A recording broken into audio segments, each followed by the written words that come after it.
Assalamualaikum warahmatullahi wabarakatuh. Perkenalkan, kami dari kelompok 3. Di sini kami akan mempresentasikan hasil diskusi kami mengenai akuntansi untuk perubahan harga. Sebelumnya, perkenalkan, saya Rizky Rafida Rahmadini dengan NIM 2003-10-1052 dan rekan saya Cindy Ayu Aprilia dengan NIM 2003-10-1050. Langsung saja ke materinya. Historis. Akuntansi kos historis mencatat kos aktiva. Model kos historis mendominasi praktik pelaporan keuangan sebagian besar negara, tidak melaporkan perubahan daya beli unit moneter yang dipakai dalam laporan keuangan tersebut. Dalam laporan keuangan berbasis kos historis, jika jumlah moneter dari waktu periode yang berbeda dijumlahkan, maka secara tersirat asumsi yang digunakan adalah bahwa denominasi angka-angka tersebut.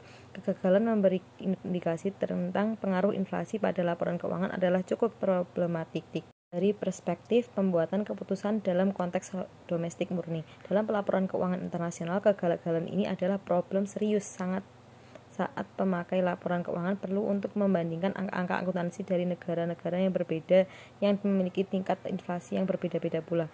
Komparabilitas dan relevansi angka-angka akuntansi menjadi terpuruk. Inflasi dari laporan keuangan. Inflasi dalam hubungannya pelaporan keuangan berkenaan dengan pelaporan item-item aktiva tetap dalam neraca. Umumnya aktiva yang dilaporkan dalam neraca adalah aktiva tetap yang didapat dari beberapa titik di waktu masa lalu. Maka dari itu, angka yang dilaporkan masing-masing item aktiva idealnya ditentukan dengan memperhitungkan ketiga faktor, yaitu jumlah rupiah yang melekat pada item aktiva tetap saat item tersebut diperoleh, kedua titik waktu, dan ketiga tingkat inflasi yang khusus terjadi untuk tiap item aktiva tetap. Di akuntansi historis, jumlah rupiah yang melekat di tiap item aktiva tetap adalah harga perolehan setiap item aktiva tetap tersebut. Daya beli valuta sekarang. Laporan keuangan ditujukan pada pihak eksternal akan membantu dalam pengambilan keputusan ekonomi. Maka pemakai laporan keuangan membuat analisis laporan keuangan yang pada umumnya dilaksanakan dengan angka-angka rasio yang merupakan perbandingan atas item-item intra laporan keuangan dan disebut sebagai faktor fundamental.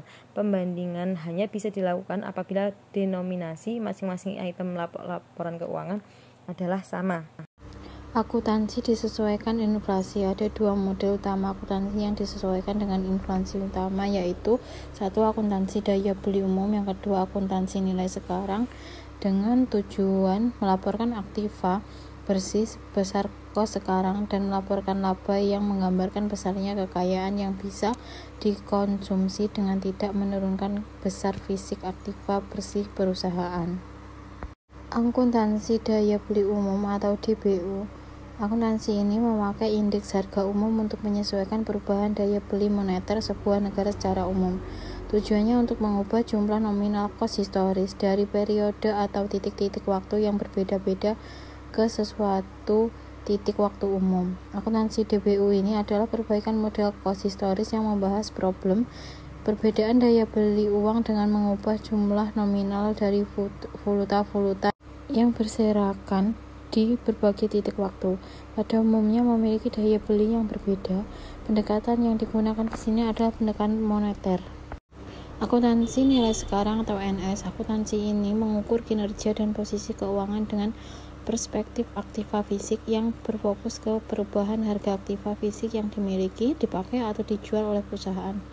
Biaya dicatat berdasarkan kos pengganti saat ini aktiva yang digunakan, bukan berdasarkan kos historis. Atau akuntansi NS ini mengakui ada laba dan rugi di luar usaha yang sebelum direalisasi. Kedua, akuntansi NS dan DBU berbeda dengan kos historis karena kedua akuntansi ini mengambil perspektif aset fisik dalam mengukur kekayaan laba.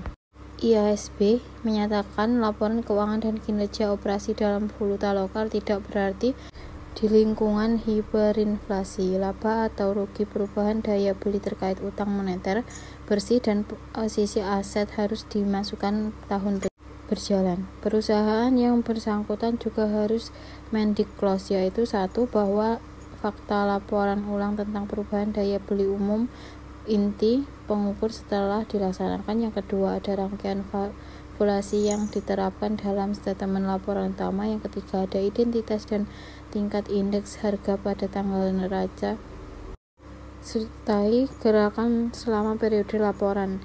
Yang keempat, ada laba dan rugi moneter bersih selama periode tersebut.